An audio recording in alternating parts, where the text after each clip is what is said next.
नमस्कार, जी बिजनेस पर आपका स्वागत है। आप देख रहे हैं पावर ब्रेकफास्ट। आपके साथ मैं हूं मानसी दवे। हफ्ते का पहला कारोबारी सत्र हफ्ता एक्शन पैक रहने वाला है। ग्लोबल बाजार और इंडियन मार्केट से भी आप देखेंगे कई सारे ट्रिगर्स है जिस पर हमें ध्यान रखना है। बुलेटिन की शुरुआत सबसे पहले हर रोज की ही तरह विदेशी बाजार के संकेत आपको समझाकर कर देते हैं। एशियाई बाजार से एसजीएक्स निफ्टी की अगर बात करें 11,500 के इर्द गिर्द यहां पर ट्रेड देखने को मिल रहा है।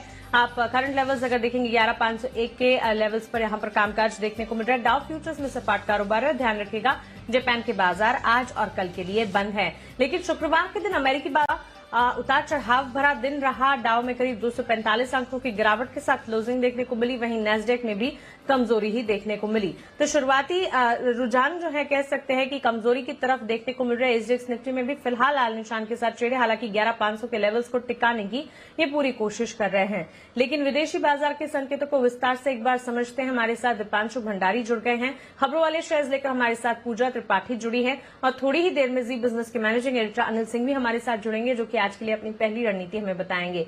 Deepanshu, good morning. बताएं विदेशी बाजार के संकेतों को आज कैसे देखना है? Good morning Mansi. ठीक ठाक संकेत हैं। थोड़ी सुस्त शुरुआत के बाद थोड़ी रफ्तार पकड़ ली। अगर आप देखें तो डाउ फ्यूचर्स अब 50 अंकों की तेजी के साथ ट्रेड कर रहे हैं। नैस्डैक फ्यूचर्स भी ½ % ऊपर हैं।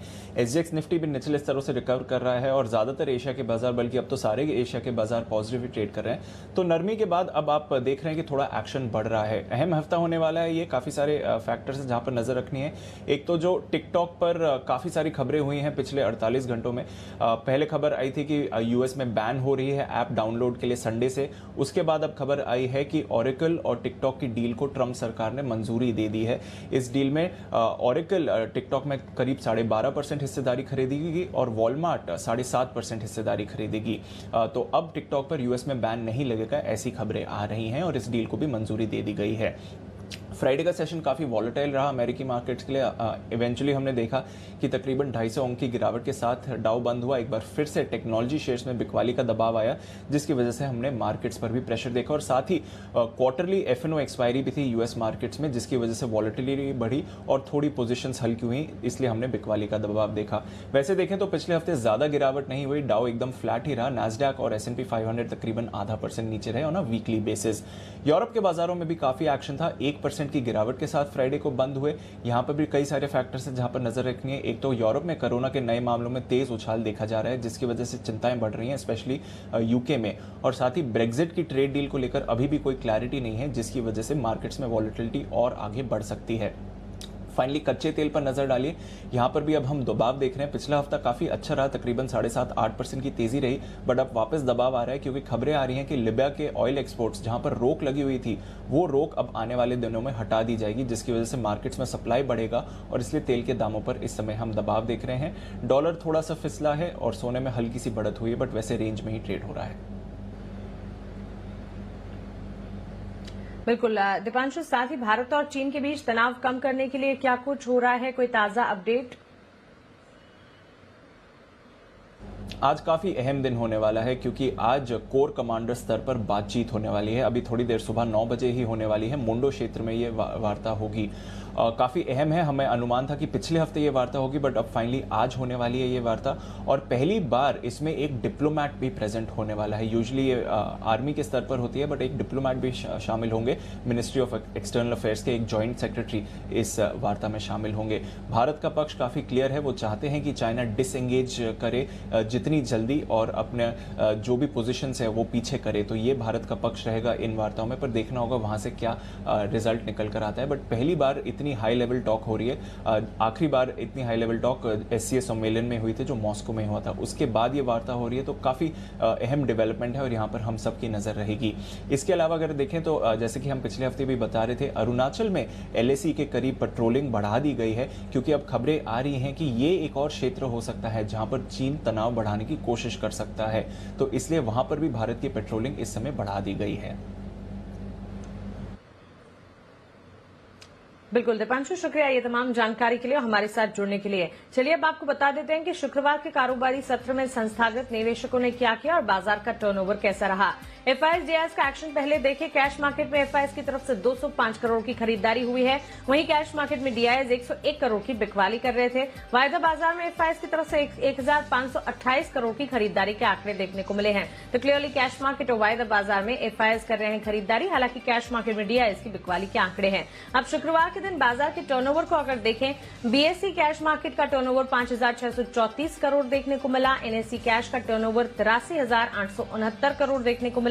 वहीं वायदा बाजार में बीएसई का टर्नओवर 1,35,315 करोड़ देखने को मिला और एनएसई में वायदा बाजार में एनएसई का टर्नओवर की अगर बात करें तो 13,24,093 करोड़ आंकड़ा जाता हुआ देखने को मिला है। तो यह है शुक्रवार के दिन के लिए संस्थागत निवेशक और साथ ही बाजार के टर्नओवर के आंकड़े। लेकिन अब सीधा रुक करते हैं हमारे स्पेशल सेगमेंट का, जहां हम रोज बात करते हैं जी बिजनेस के मैनेजिंग एडिटर अनिल सिंघवी से।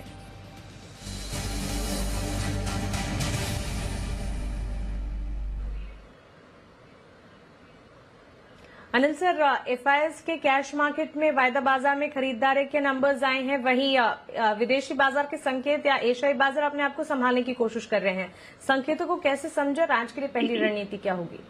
Good morning Mansi. देखिए, संकेत ठीक है, मिले जुले हैं, बहुत अच्छे नहीं, बहुत खराब नहीं। अमेरिका में कमजोरी भरा सेशन रहेगा, इसका थोड़ा अंदाजा भारतीय बाजारों पर था भी। और शुक्रवार को सबसे बड़ी दिक्कत ये थी कि भारतीय बाजार दोपहर के सत्र में से 2:30 बजे के आसपास काफी तेज वॉलेटिलिटी दिखाते हुए, तेज गिरावट दिखाकर फिर संभल कर बंद हुए। तो थोड़ा सा मूड माहौल वहां से खराब हुआ है, लेकिन इस बीच डेटा थोड़े से बेहतर हैं। एफआईएस की तरफ से वायदा कारोबार में हल्की शॉर्ट कवरिंग के संकेत हैं, स्पेशली इंडेक्स में।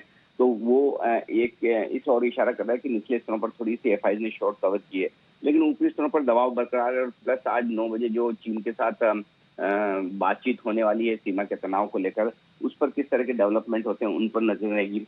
वायदा कारोबार के मंथली एक्सपायरी का हफ्ता भी शुरू हो रहा है, तो उस लिहाज से भी एक्शन काफी रहने वाला है। तो मुझे लगता है कि वॉलेटाइल मार्केट रहेंगे और दोनों तरफ ट्रेड के मौके बनेंगे।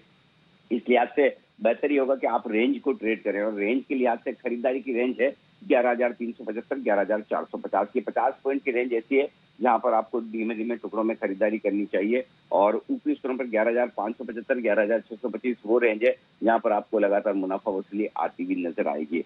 बैंक निफ्टी 22,000 के नीचे फिसला जरूर था, लेकिन बंद होने में 22,000 के ऊपर कामयाब रहा शुक्रवार को। तो नीचे की रेस थोड़ी सी खुलती दिख रही है।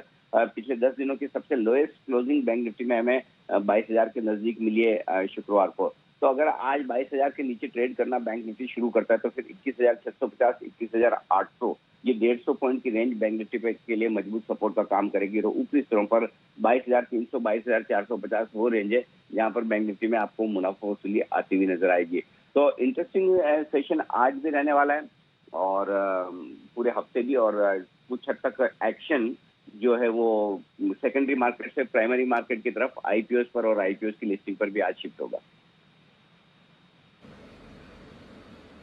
जी बिल्कुल सर, और साथ ही आईपीओ की लिस्टिंग जो हो रही है, नए आईपीओ जो आ रहे हैं, उससे जुड़े सवालात कई सारे हैं लोगों के मन में, और इसी के जवाब हम 8 बजे आपसे लेने की कोशिश भी करेंगे। जरूर, बिल्कुल। चलिए आगे बढ़ते हैं। और अनिल सर, शुक्रिया ये तमाम जानकारी के लिए, हमारे साथ जुड़ने के लिए। ट्रेडिंग रेंज सबसे पहले आपको बता देते हैं। निफ्टी की ट्रेडिंग रेंज 11,375 से 11,450, इसे बाइंग रेंज आप समझकर चल सकते हैं। अनिल सर ने जिस तरह से बताया, टुकड़ों में यहां पर खरीदारी की जा सकती है। वहीं प्रॉफिट बुकिंग जोन्स 11,575 से 11,625 के रहेंगे। बैंक निफ्टी की अगर बात करें 21,650 से 21,800 सपोर्ट जोन्स का काम करेंगे। 22,300 से 22,450 इन लेवल्स को ऊपरी रेंज के तौर पर आप मानकर चले। यहां पर मुनाफा वसूली जरूर आते हुए देखने को मिल सकती है। और क्योंकि यह हफ्ता आईपीओ के लिहाज से काफी इंपॉर्टेंट है, रूट मोबाइल की आज लिस्टिंग होने जा रही है, साथ ही आज से कैम्स और कैमकॉन स्पेशलिटी के आईपीओ खुलने जा रहे हैं। इन तमाम आईपीओ में आपको क्या करना है, विस्तार से इसकी जानकारी 8 बजे से लगातार हम आपको देते रहेंगे और अनिल सिंह भी बताएंगे कि इसमें आपको क्या करना चाहिए। आगे बढ़ते अब जान लेते हैं कि खबरों के चलते कहां पर एक्शन देखने को मिलेगा। खबरों वाले शेयर्स लेकर हमारे साथ पूजा त्रिपाठी जुड़ गई हैं। पूजा, गुड मॉर्निंग, बताएं खबरों वाले शेयर्स आज कौन से हैं? गुड मॉर्निंग मानसी, जैसा कि आपने बताया कि आज प्राइमरी मार्केट काफी ज्यादा एक्शन में रहने वाले हैं, उसी से शुरुआत करते हैं। आज के ट्रिगर्स में रूट मोबाइल की लिस्टिंग होगी। हम आपको बता दें कि आईपीओ को 73 गुना से ज्यादा भरा था, काफी अच्छा रिस्पांस मिला था। इश्यू प्राइस इसका 350 रुपए प्रति शेयर तय हुआ है, तो इस पर नजर रहेगी। इसके अलावा 2 आईपीओ भी आज से खुलने वाले हैं, जिसमें कि कैंप्स का आईपीओ आज से खुलेगा। इसका जो प्राइस बैंड है वो 1229 से 1230 रुपए प्रति शेयर तय किया गया है और करीब 2244 करोड़ आईपीओ का साइज भी है, तो इस पर नजर रहेगी। इसके अलावा कैमकॉन स्पेशलिटी का आईपीओ भी आज खुलेगा और यहाँ पर प्राइस बैंड 348 से 340 रुपए प्रति शेयर तय किया गया है। इसके अलावा आईपीओ साइज जो है वो 318 करोड़ यहाँ पर जुटाने की योजना है। इसके अलावा मोल्टेक, यहाँ पर भी नजर रखिए। राइट्स इश्यू के प्रस्ताव पर आज बोर्ड बैठक होगी। HSIL आज बोर्ड बैठक में बायबैक पर विचार होगा, तो यहाँ पर भी नजर रखिए।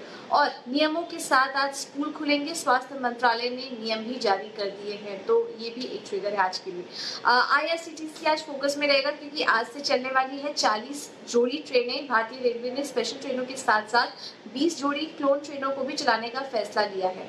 राइट्स पर भी नजर रखिए। बोर्ड ने करीब 257 करोड़ के बायबैक को मंजूरी दे दी है और 265 रुपए प्रति शेयर ये बायबैक का भाव है, जिसको की मंजूरी दे दी गई है। अभी मौजूदा जो भाव है 255 के आसपास राइट्स इस वक्त कारोबार कर रहा है। डिक्सन टेक और अंबर इंटरप्राइजेस जैसे स्टॉक्स भी आज फोकस में रह सकते हैं, क्योंकि यहाँ पर खबर आ रही है कि 1 अक्टूबर से ओपन सेल्स पर 5% इम्पोर्ट ड्यूटी संभव है। हम आपको बता दें कि इसका जो इस्तेमाल होता है वो टीवी की मैन्युफैक्चरिंग में किया जाता है, तो ये 2 कंपनी जो इस कारोबार से जुड़ी हुई है, इस पर आज कुछ असर देखने की संभावना है। अंबर एंटरप्राइजेस से जुड़ी एक और खबर है। सिडवाल रेफ्रिजरेशन प्राइवेट लिमिटेड ने 20% हिस्सेदारी भी कंपनी ने खरीदी है। और आगे बात करते हैं कुछ एविएशन स्टॉक्स की। ये तमाम स्टॉक कंपनियां भी आज फोकस में रहेंगी। स्पाइसजेट, इंडिगो।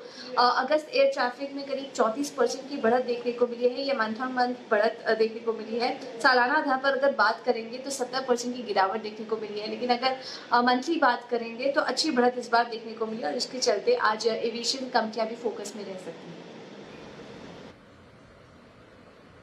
बिल्कुल पूजा, शुक्रिया ये तमाम जानकारी के लिए और हमारे साथ जुड़ने के लिए। तो ढेर सारी खबरें हैं जिस पर फोकस रहेगा और आगे बढ़ते हैं। और जी बिजनेस की खास शो बाजार आज और कल में HDFC सिक्योरिटीज के VK शर्मा हमें ऑप्शंस की दमदार रणनीति बताते हैं। आइए ये ऑप्शंस की रणनीति एक बार देख लेते हैं। 2 स्टॉक लेकर उपस्थित हुआ हूँ, एक तो भारतीय एयरटेल और दूसरा है डिविज लैब। तो भारतीय एयरटेल ने लगता है कि नीचे से घूमना शुरू कर दिया है। 468 रुपए तक ये स्टॉक नीचे गया था पहले और अभी ये घूमकर पॉजिटिव क्लोज हुआ है। तो मेरा ये मानना है कि अभी सितंबर की 500 की कॉल जो 8 रुपए 40 पैसे पे क्लोज हुई है वो ली जा सकती है। स्टॉप लॉस रखे उस पे 5 रुपए का और इसका टारगेट रहेगा 14 रुपए। आज उसके अंदर ओपन इंटरेस्ट कम हुआ है, जो दर्शाता है कि इसमें शॉर्ट कवरिंग हुई है। और याद रखिए, कभी भी जब शेयर चलता है तो सबसे पहला जो तीर है वो शॉर्ट कवरिंग वाले चलाते हैं। वो जब शॉर्ट कवर करते हैं तो स्टॉक बढ़ता है। डिविज लैब पूरा ऑब्वियसली फार्मा सेक्टर अच्छा था और ये एक API की अच्छी खासी कहानी है और इसके अंदर भी ओपन इंटरेस्ट थोड़ा कम हुआ है, तो ऑब्वियसली प्रॉफिट बुकिंग आई है, लेकिन जो बढ़त ली है तो उसके आगे भी चलने की संभावनाएं हैं। तो 3400 की कॉल ली जा सकती है 44 रुपए पे, प्लस रहेगा 27 रुपए का और टारगेट रहेगा 74 रुपए। चलिए, तो ये दोनों ही शेयर्स में हमने देखा पिछले हफ्ते भी एक्शन देखने को मिला, ये एक्शन कायम भी रहेगा। भारतीय एयरटेल ध्यान रखिए 4.25% की बढ़त शुक्रवार के दिन स्टॉक ने देखी है और आज भी खरीदारी के मौके बन सकते हैं। सितंबर कॉन्ट्रैक्ट 500 की कॉल आप ले सकते हैं, टारगेट 14 के और स्टॉप लॉस 5 का लगाना होगा। वहीं डिविज लैब सितंबर की 3400 की कॉल लीजिएगा, टारगेट जहां पर 74 का आप मानकर चलें, 27 का स्टॉप लॉस लगाना होगा। हम हर रोज शाम हमारी एक खास पेशकश बाजार आज और कल में 7:30 बजे ऑप्शन की दमदार रणनीति और बाजार की पूरी चाल सारा अपडेट आपके लिए लेकर आते हैं। तो कमाना है मुनाफा तो जी बिजनेस की एक खास पेशकश बाजार आज और कल हर रोज शाम 7:30 बजे देखना बिल्कुल ना भूलें। कुछ इंपॉर्टेंट ट्रेडिंग कॉल्स हैं जो आपके लिए लेकर आए हैं। निर्मल बैंक सिक्योरिटीज की तरफ से एक बिकवाली की कॉल है, वहीं एक खरीदारी की कॉल है। HDFC लिमिटेड में बिकवाली की राय आई है, करीब 2-2.5% की गिरावट शुक्रवार के ट्रेडिंग सेशन में देखने को मिली। जब क्लोजिंग हुई बिकवाली हावी होती हुई दिख सकती है, इसी के चलते 1755 का स्टॉप लॉस लगाइए। 1670 के टारगेट्स को ध्यान में रखते हुए बिकवाली की जा सकती है। जीएनएफसी 4.5% तक की बढ़त ये स्टॉक शुक्रवार के दिन देख चुका है। 210 के टारगेट्स को मानकर चले, 250 के टारगेट्स को मानकर चले, 210 का यहां पर एक स्टॉप लॉस लगाना होगा, यहां पर खरीदारी कीजिएगा। तो जीएनएफसी में खरीदारी, वहीं एचडीएफसी लिमिटेड में बिकवाली की राय निर्मल बैंक सिक्योरिटीज की तरफ से। बाजार पर आपकी स्ट्रैटेजी क्या होनी चाहिए, कौन से शेयर्स हैं जिसमें आज पैसे लगा सकते हैं, इस पर जानकारी लेकर आनंद राठी सिक्योरिटीज से नीलेश जैन अब हमारे साथ जुड़ गए हैं। नीलेश, गुड मॉर्निंग, स्वागत है आपका जी बिजनेस पर। इंडेक्स पर आपका नजरिया, ये ट्रेडिंग सेशन या हफ्ते की पहले दिन की शुरुआत कैसी देख रहे हैं आप?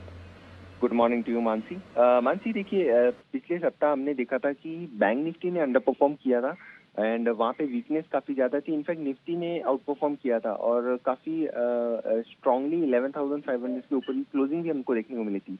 इस सप्ताह मंथली एफएनओ की एक्सपायरी होने वाली है सितंबर सीरीज की, उस लिहाज से एक वॉलेटिलिटी की संभावना काफी ज्यादा है। मार्केट में एक मूव देख सकते हैं। इमीडिएटली अगर देखें तो 11,500 के ऊपर अगर निफ्टी आज की क्लोजिंग देता है तो एक पॉजिटिव साइन होगा और यहाँ से एक शॉर्ट कवरिंग की संभावनाएं दिखती है। ऊपरी स्तरों पर देखें तो 11,600 वहां तक का एक अपमूव देख सकते हैं। वहां पे एक मीनिंगफुल ओपन इंटरेस्ट हमको डेरिवेटिव स्टैंड पॉइंट देखने को मिल रहा है एंड 11,500 में मैक्सिमम ओपन इंटरेस्ट है ऑन द पुट साइड। तो इस स्ट्रक्चर को देखते हुए ऐसा लग रहा है कि निफ्टी में थोड़ा मोमेंटम है, वो स्ट्रांग दिख रहा है। यहाँ पे खरीदारी करके ही चलना चाहिए। अगर गिरावट होती है, जो कि एक निफ्टी इंडिकेट कर रहा है, थोड़ी बहुत गिरावट के साथ ओपन हो सकते हैं। अगर वैसी ओपनिंग हमको देखने को मिलती है तो वहाँ पे खरीदारी करने की सलाह होगी। 11,430 का स्टॉप लॉस होगा, 11,600 तक के टारगेट होंगे।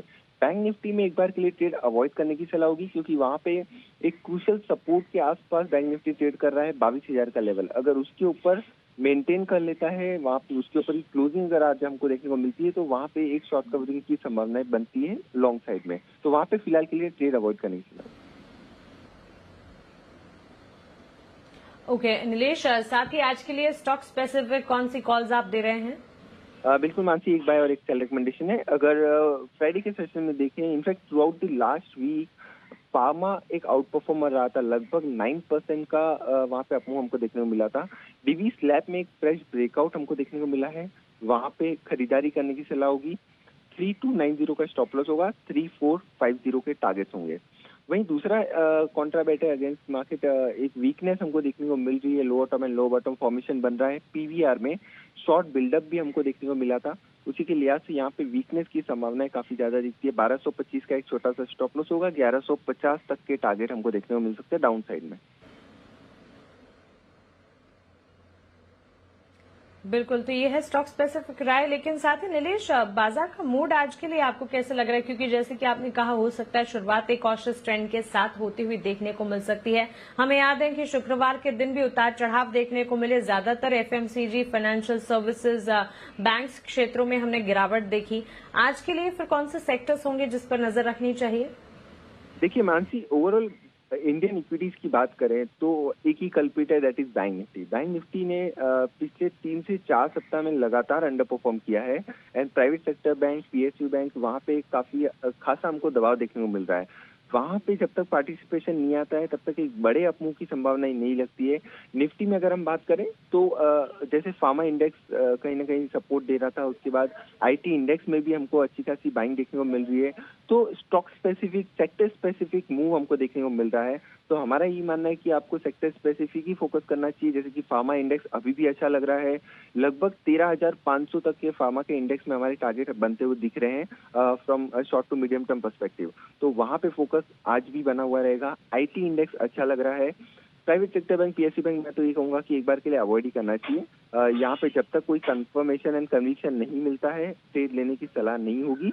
एंड इसके अलावा एक और सेक्टर है जहाँ पे हमको कुछ दिनों से एक अट्रैक्शन देखने मिल, that is auto. Auto sector है, वहाँ पे एक high top and high bottom formation मिल रहा है, तो that is again a positive sign. Mahindra and Mahindra एक प्रीफर्ड पिक वहाँ पे बनती हुई नजर आती है, तो ऑटो भी पॉजिटिव लग रहा है आज के लिए। बिल्कुल नीलेश, शुक्रिया ये तमाम जानकारी के लिए और हमारे साथ जुड़ने के लिए। डिविज लैब पर नीलेश बुलिश है। यहाँ पर 4% की बढ़त हमने शुक्रवार के दिन देखी। खरीदारी आज भी की जा सकती है 3450 के लक्ष्य को आप मानकर चले 3290 के स्टॉप लॉस के साथ। वहीं पीवीआर में बिकवाली की राय 1150 के टारगेट्स को ध्यान में रखिएगा। 1225 का यहाँ पर स्टॉप लॉस लगाना होगा। चलिए कमोडिटी बाजार का जायजा लेते हैं और कमोडिटी बाजार पर आज की क्या रणनीति होनी चाहिए बताने के लिए हमारे साथ मोतीलाल ओसवाल कमोडिटी से अमित सजेजा जुड़ गए हैं। अमित, गुड मॉर्निंग, स्वागत है आपका जी बिजनेस पर। सबसे पहले सोने चांदी की चाल इस हफ्ते आप कैसी देख रहे हैं? हमने उतार चढ़ाव जरूर देखे, लेकिन करीब 51,700 के पार सोने में ट्रेड है। 68,000 रुपए के इर्द गिर्द चांदी में ट्रेड देख रहे हैं। आगे कौन से लेवल्स अहम होंगे?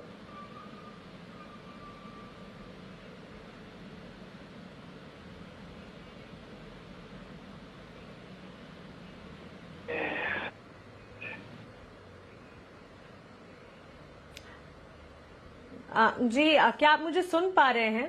हमने देखा है कि सोने और चांदी में उतार चढ़ाव का माहौल रहा है और 1965 से 1970 के आसपास हम देखते हैं कि गोल्ड में एक रेजिस्टेंस जोन बन गई है। तो मुझे लगता है कि ऊपरी स्तरों पर बिकवाली की सलाह होगी 51,800 के करीब, जो हमने पिछले हफ्ते भी देखा था कि शुक्रवार और इवन थर्सडे को हमने देखा था कि रेजिस्टेंस ले रहा है बाजार। तो मुझे लगता है कि ऊपरी स्तरों पर बिकवाली कर सकते हैं और डाउन साइड में जो इमीडिएट सपोर्ट जोन है 51,250 से 51,300 उसका एक टारगेट होगा।